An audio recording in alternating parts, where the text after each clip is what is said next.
Welcome back. We have a treat for you today. Our pastry chef, Linda Hunt from Sweetylicious Bakery Cafe in DeWitt, is making rhubarb crunch, among other things.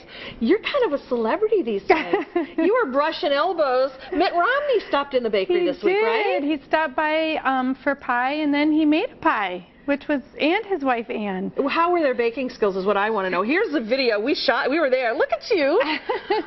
Oh, you even strapped on the apron? I made him a pink one. He did not want to wear that. If you notice, it's in the back. Yeah, so, what in the world? I don't know. But he was actually very intense and very into it. And oh, he really, but look at his crusting skills. But are his awful. rolling skills were really good, Catherine. They really were.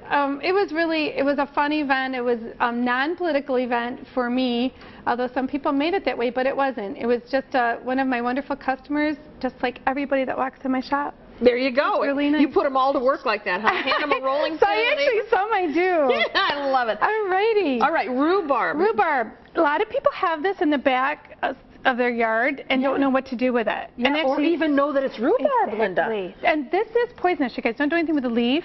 But we have a lot in our backyard. It kind of replenishes itself, so we're kind of at the tail end. But if you have this, you guys, cut it up, and we're going to show you something really easy to make. Okay, good.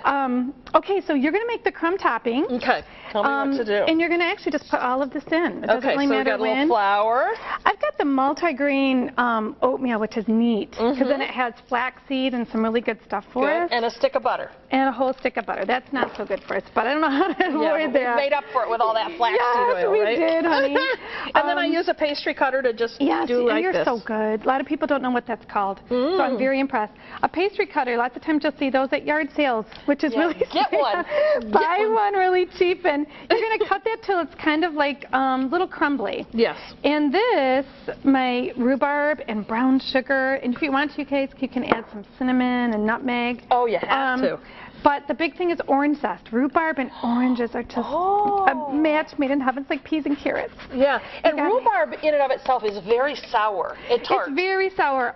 It's actually called a pie plant in the olden days. Oh, is that right? Because it was really what you did with it. You know what I mean? They didn't really have any. A lot of people will talk about at the shop. They'll say they used to put this in their mouth and walk around and chew on it.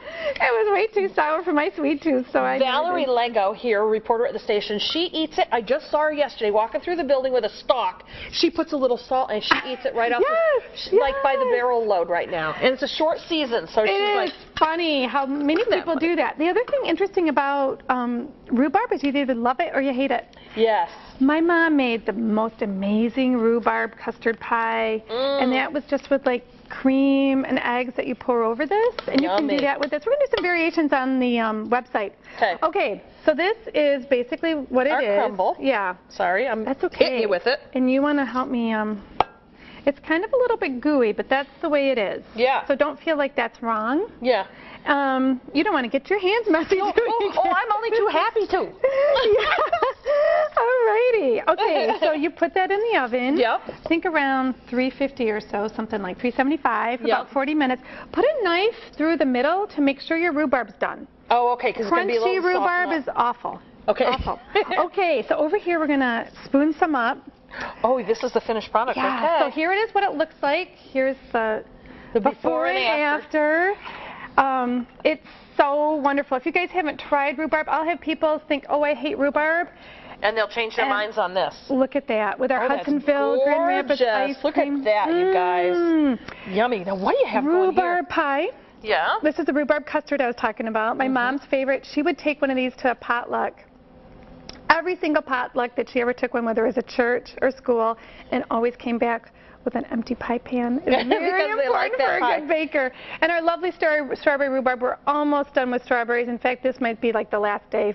Usually around this weekend, it's going to be kind of it. And they came ready a couple of weeks early, according to the farmers at My Farmer's Market. So they did. That's why we were able to do a strawberry recipe last time. Yes. Which was awesome. You can find a copy of this Sweetylicious recipe along with a copy of Linda's mom's rhubarb custard pie story on our website under Take 5 Recipes.